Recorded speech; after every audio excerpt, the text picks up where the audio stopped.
2 meetings right now. So I've got another school that's meeting today at 3:30. So I'm kind of like trying to help everybody navigate these first meetings.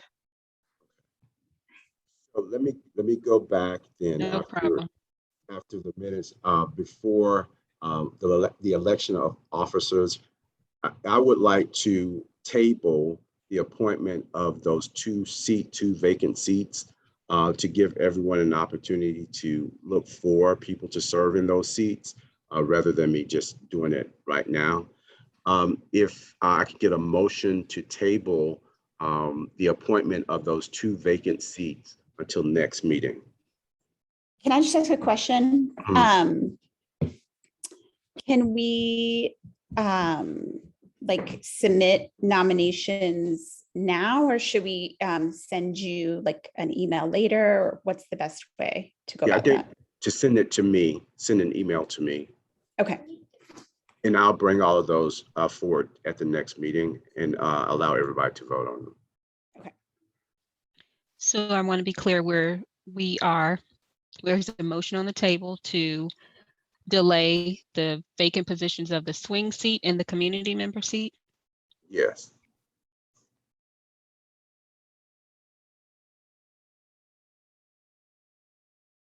I need a motion to table and someone to second it.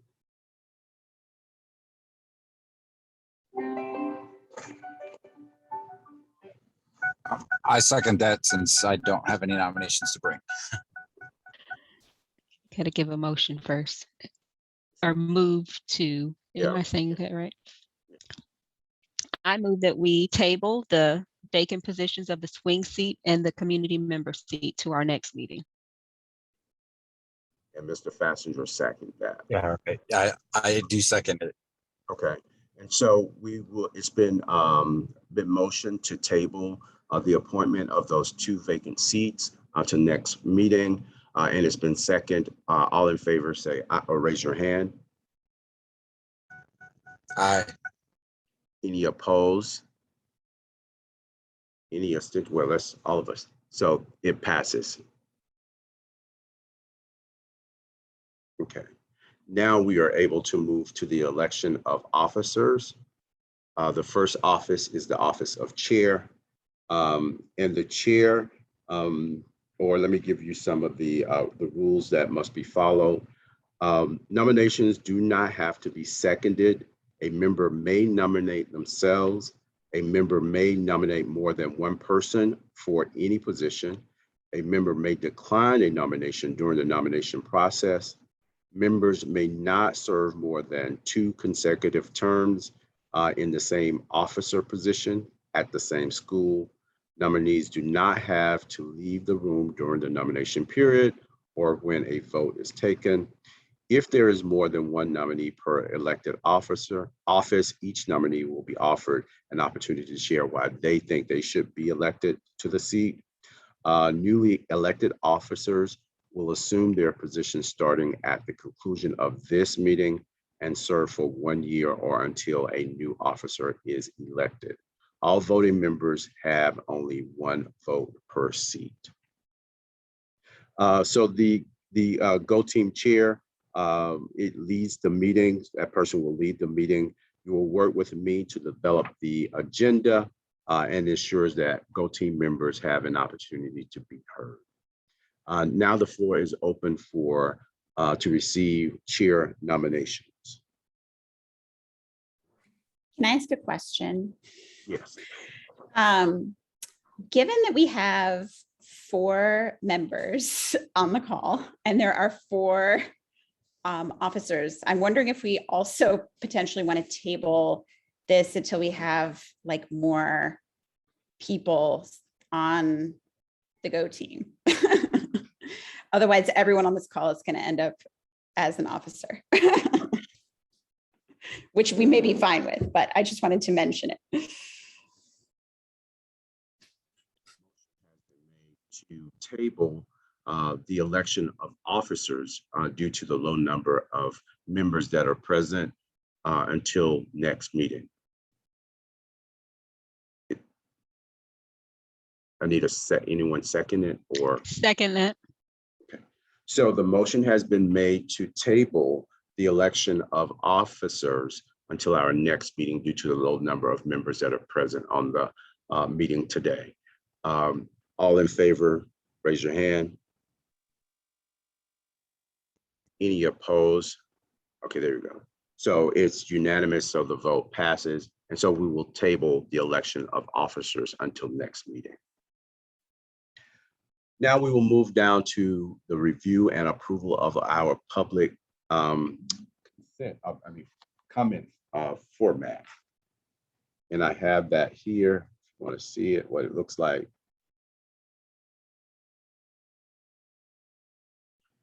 You can see what it's saying. Anything you want to update about this, or if you want to keep it's pretty standard.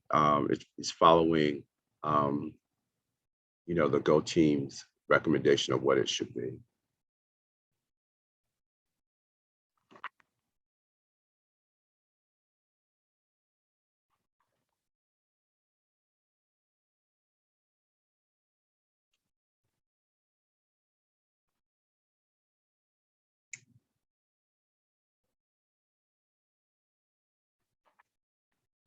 Any updates you want to make to it, or is it okay as printed? I'll move to approve it. It's fine to me. Can I get a second? I second it. Okay, so the motion has been made and seconded to approve the public comment format that we currently have. All in favor, raise your hand. So it is unanimous. The vote passes to keep the public comment format the same. Thank you for that. Next, we will look at setting our meeting calendar. Just for point of reference, I put the 2020, 2021 dates that we use with the understanding that December, January, and February are really centered around the budget and that process. So those dates are there. And then we need 3 others. We're required to have at least 6 meetings per year.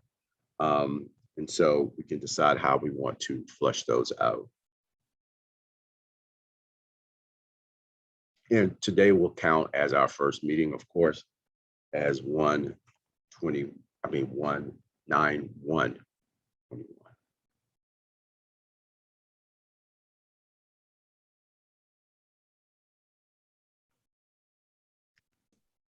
Are people on the call generally good with Wednesday? It's Wednesday, right? Wednesdays at 3:30. Does that? I'm fine with it. It'll be better for me next time.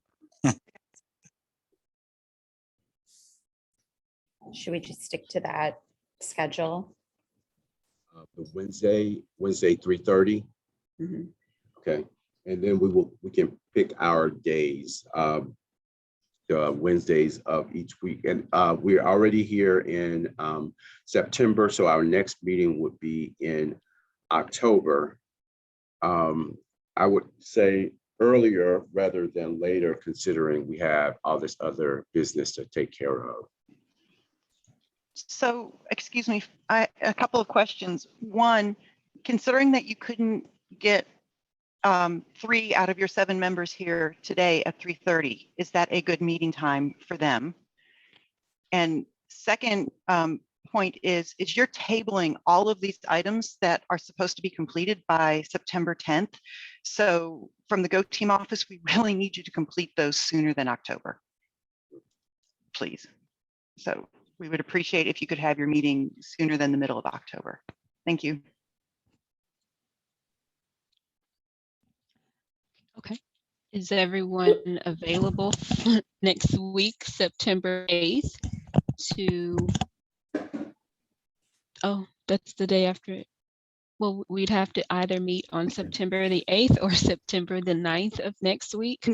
We can give you an extra, a little bit of grace but I just don't want this going for 4 weeks. So like if you want to look at the week of the 15th or the week of the 20th, but you would definitely want to have it finished no later than September 23rd, please. Thank you. Mhm. So is I suggest we try to do it next week, and, just due to the fact that if somebody, we don't get the quorum or some people don't show next week, we don't continue to have the same problem rolling even farther.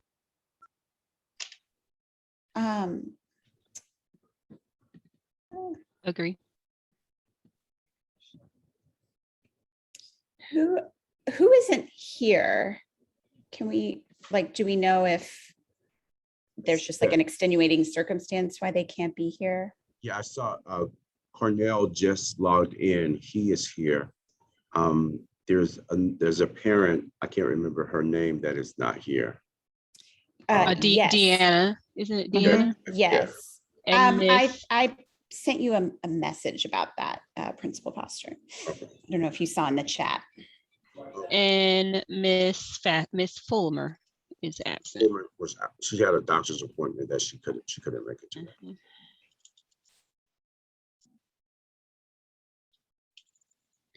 So would it be wise of us to send out an email, Mr. Foster, to see the availability of our members who are absent to determine whether the 8th or 9th are they available for those dates? Yep. Well, I know that I know the school staff would be available for those dates. It's just Pastor Cornell, if he would be available, Mr. Fassinger. And also, given that this new information around Miss Deanna, we may have an additional parent seat that is available. But I'll look into that matter and confirmed, and then bring it to our next meeting what we need to do for that seat as well. Okay.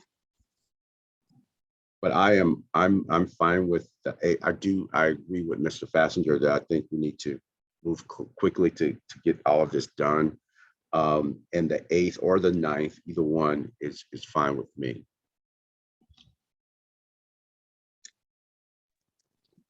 I mean, Those- I propose that we make it the 8th and see if we can, and send that out. And then if there is the chance that people, can't, or there's some things come up, we use our 24 or 48-hour grace period to reschedule it ahead of time. I apologize for forgetting what that period is, but I don't think we send out an email asking for responses and then trying to schedule it. I think that will put us behind the 8 ball too much for time.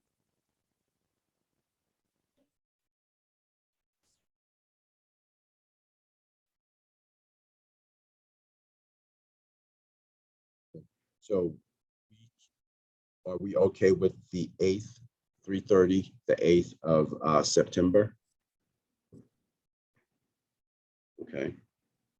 So our next meeting will be September 8th, 2021 at 3:30. And it will be via Zoom. And then we will look into October for our second meeting, or our third meeting, actually. And if we're going to stick with Wednesdays, and we're sticking with kind of the beginning of the month, which is fine with me, it will be October the 6th.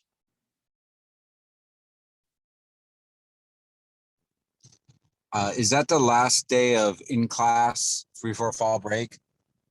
If so, I would recommend that not being the day, because people might be, having plans right after school gets out.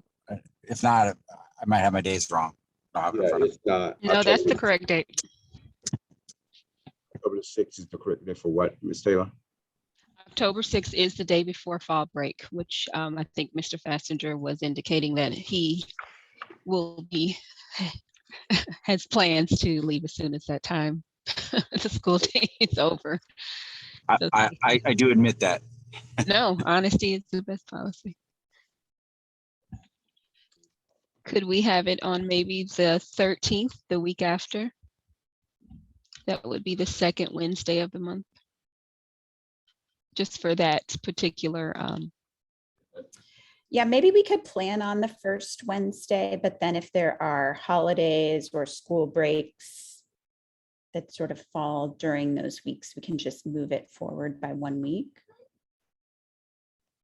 Tentatively, and then, you know, if we need to reschedule something, we can.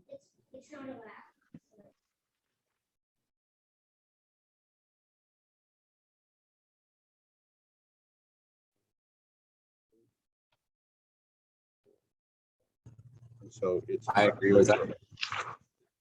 So we're going with October the 13th. 10, 13. November. We could do the 3rd or the 10th. 3rd.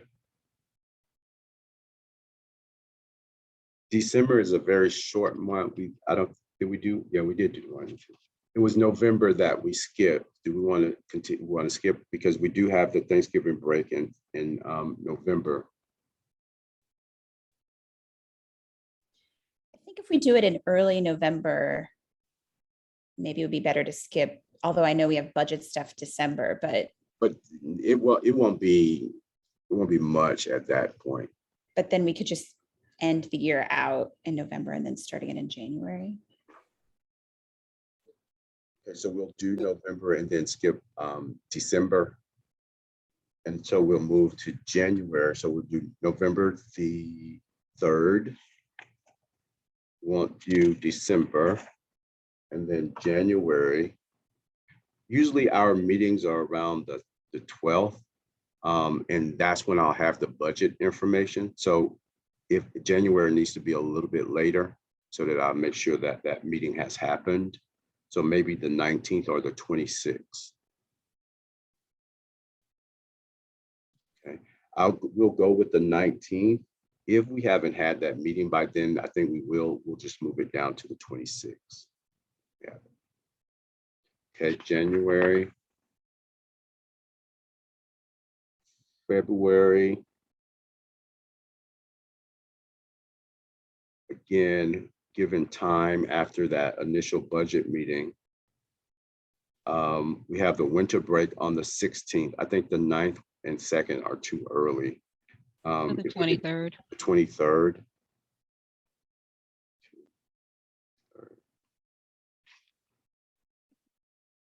And in March is when we finalize it.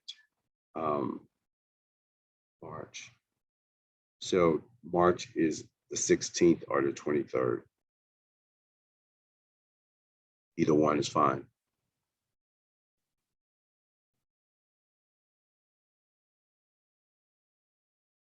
And we don't have anything in April. We leave April open in case we have to have another meeting around the budget. So we'll leave that open. If we need another meeting, we will have one.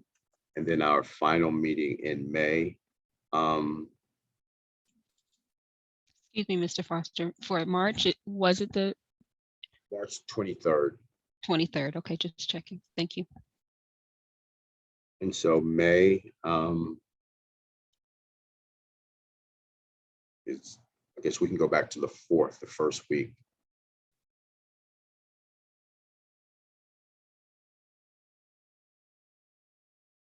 So the dates I have, and all of these dates and all these times will be at 3:30. If we find that we need to make an adjustment, I think we have the option to do that. We just have to update it on the website. We have September 1st is our first meeting. September 8th is the second, October 13th, November 3rd, January 19th, February 23rd, March 23rd, and then May 4th.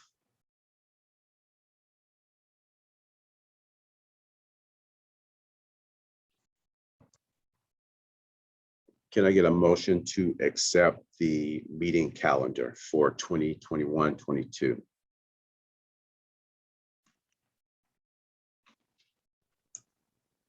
I motion to accept the proposed meeting dates and times. 21, 22.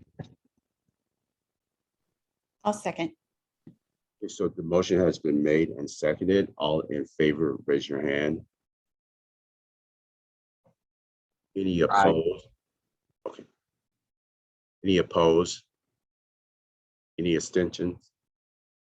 So the vote passes. These will become our meeting dates for the 21-22 school year.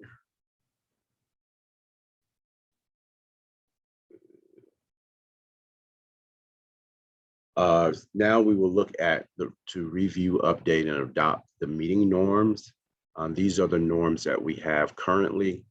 Treat everyone like an expert, go to the source or let it go, ask the question that needs asking, stay in your lane, active participation.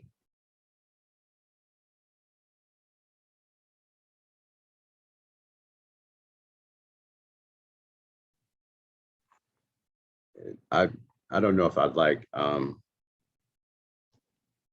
think it's a better way to say stay in your lane. Nice. If I remember correctly, I think that we've added that last year. Oh, really?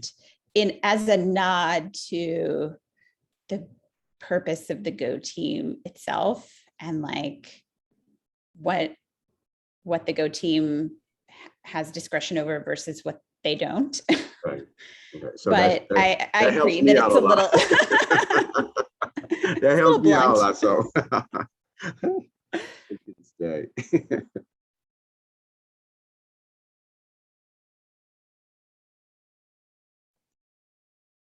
If no further discussion, if I can get a motion to accept the current meeting norms as they are, and a motion. I mean, a second.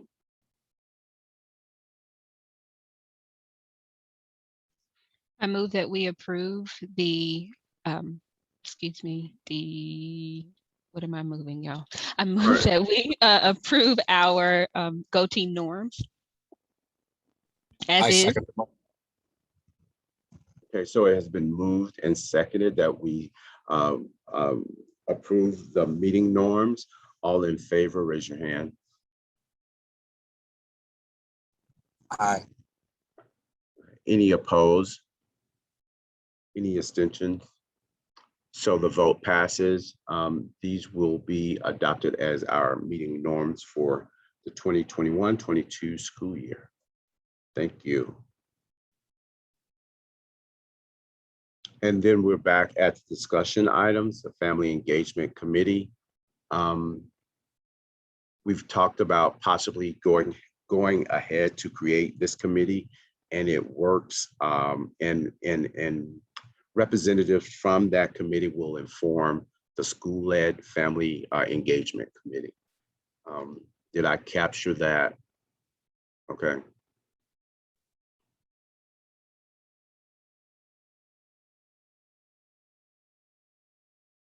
Very quickly, the principal's report, just a couple of things that are happening.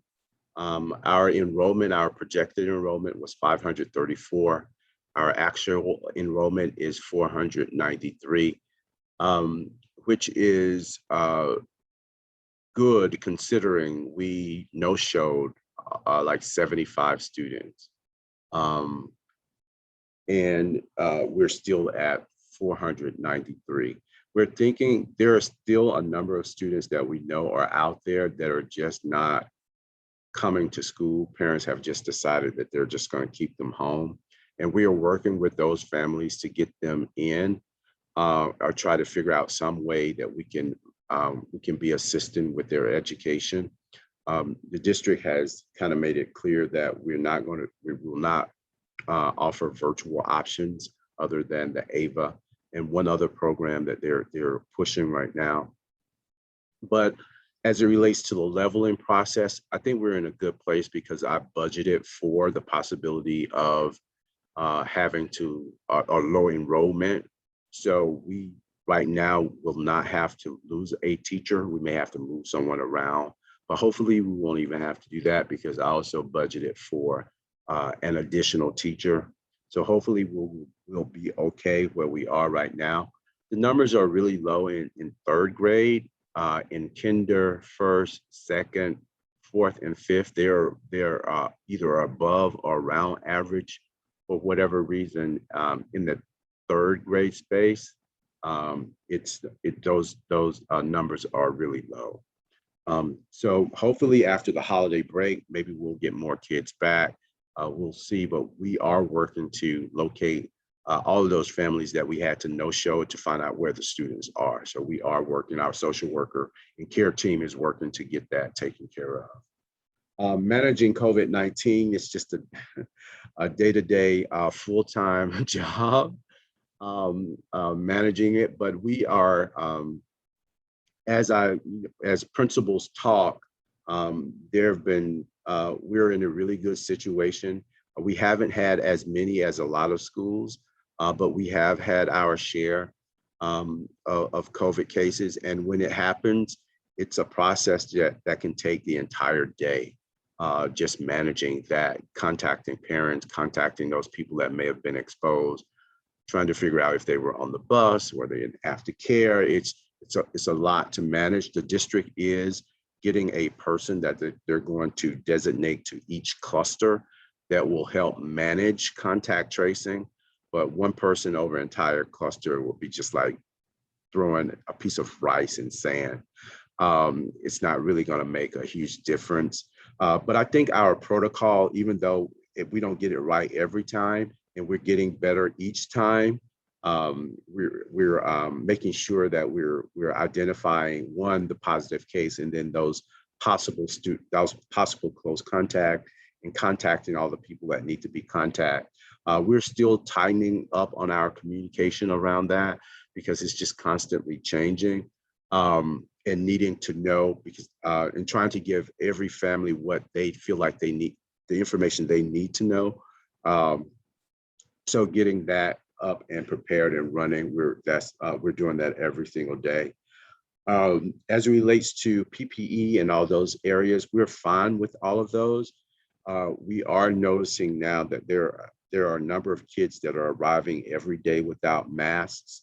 And so at some point, we're going to have to communicate with families that the expectation is, although we have, but we begin to kind of push a little bit more on that, is that student need to get on the bus with a mask, or they need to come and get out of the car with a mask on, because we are going through over 150 masks a day.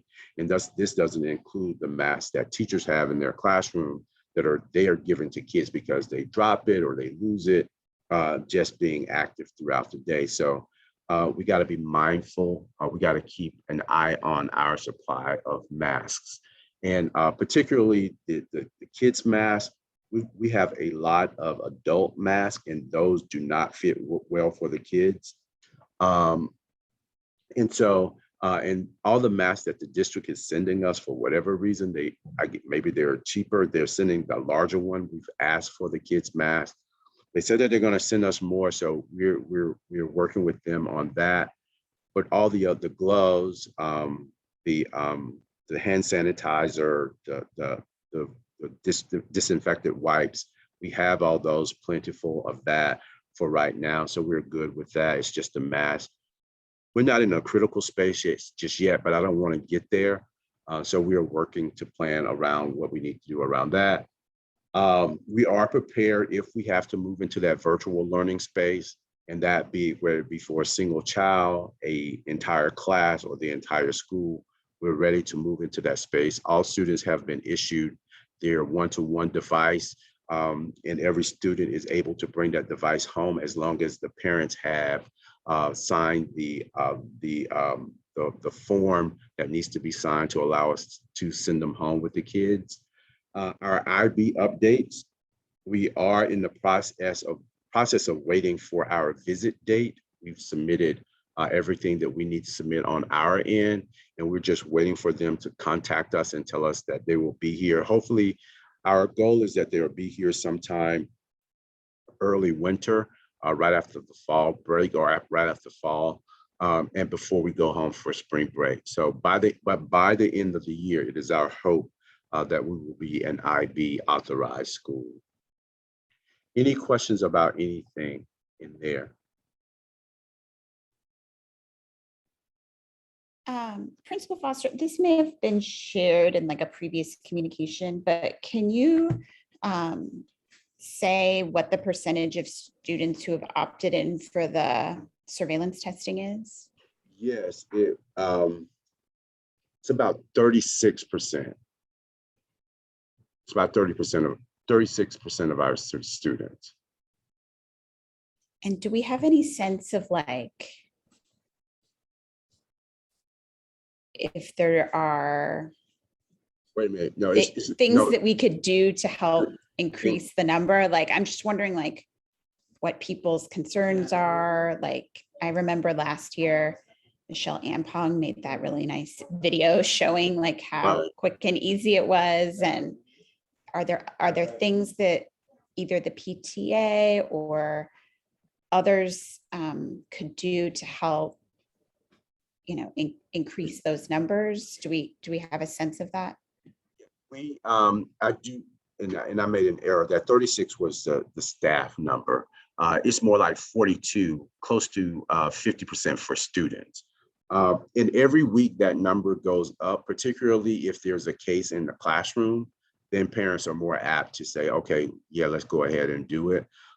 So that number has been going up every week, but we sit at about 50% of our students, about 233 of them on the last go around, I believe.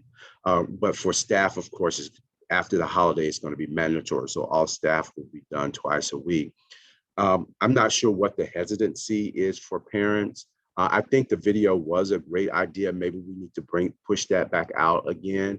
And maybe we can identify those students that have not, and we can reach out and find out what it is, what the hesitancy is, and then maybe we can build a plan around that. So I can definitely look at who those students are, reach out to families to find out why. Most of the ones that I've spoken with personally and asked why they not being tested, it's just part of it is just misinformation. They are thinking that something is being put inside of them, or it's too invasive, or just different things that some are pretty wild. But it's just misinformation about what the test is and how it's administered. And so just clearing up some of that, I think, is a lot of what it is. But there are some people that have just decided that absolutely no way it's going to happen. So, but I can't get a better sense of who's in what category. And then one other question was in terms of PPE, like I know that there was a fundraising effort recently around air filters for the classrooms. Have you been in touch with folks about maybe trying to purchase masks? I mean, if there's a concern that, I mean, that's 150 days, obviously a lot, and that adds up. Or other PPE supplies that may be needed? Yeah, I know that PTA has said that if when the need comes about, that they would be there to support. But as it relates to a fundraising effort, no, I have not. But that is something that I could definitely mention to the safety team if that's something they want to look at, because it was pretty much that group in conjunction with PTA that did the fundraiser for the air purifier. So I'm sure they will be happy to do that.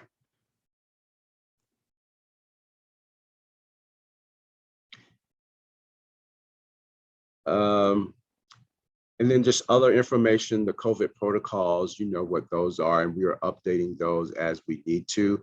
The new thing that is on here is the Powering Up My Potential. That is our intervention enrichment block.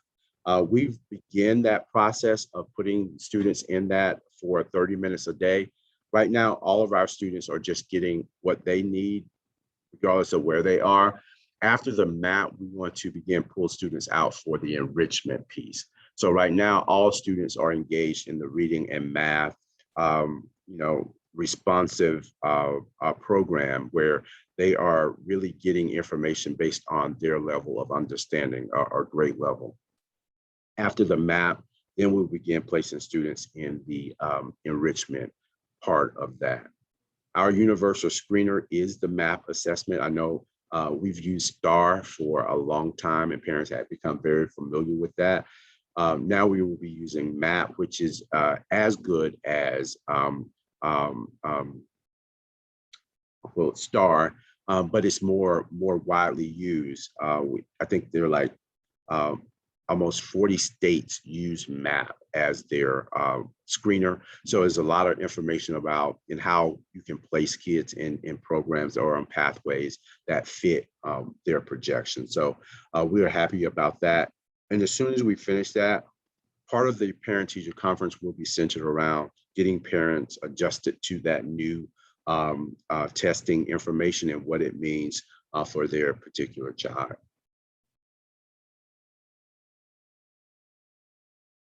Those are all the updates that I have. If there are no, this meeting was not scheduled to have public speakers. So at this point, if there are no more questions, or if someone could move to adjourn the meeting. I move to adjourn the meeting. Second. So the meeting, it has been motioned to adjourn the meeting and seconded. All in favor, raise your hand. Aye. Any opposed? Any abstentions? So the vote passes. The meeting is adjourned. Thank you, guys. Thank you. Have a great night. Thanks. Thank you, everyone. Thank you. Okay, now I gotta, do I stop recording now? You stop recording. Yeah.